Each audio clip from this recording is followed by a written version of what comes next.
میں نوکدار تاروں پہ گرا، ادھر مجھے محمد کریم صلی اللہ علیہ وسلم کا دیدار ہو گیا، میری زیارت مجھے زیارت ہو گئی۔ اس لیے فرمایا کرتے تھے لیے پھرتی ہے بلبل، لیے پھرتی ہے بلبل اور چوچ میں گل، اور ڈھونڈتی ہے شہید ناز کی تربت کہاں ہے۔ پرندے بھی ایسے لوگوں کی قبروں کو تلاش کرتے ہیں۔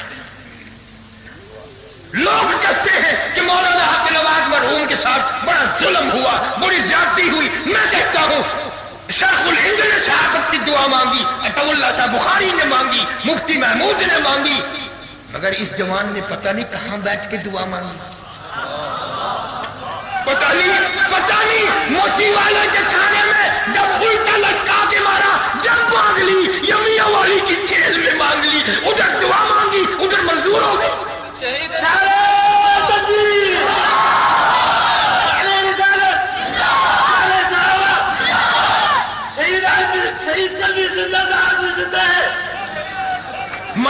عرض یہ ہے ایک نہیں دو نہیں، علماء دیوبند کی تو یہ عادت ہے تکلیفیں اٹھانا، قربانیاں دینا۔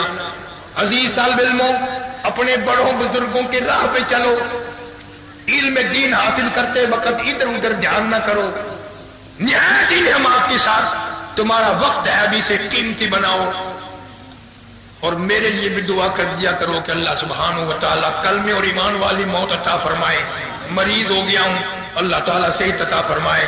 ربنا آتنا فی الدنیا، اللہم صلی وسلم وبارک علی سیدنا و مولانا محمد وعلی آل سیدنا و مولانا محمد مبارک وسلم۔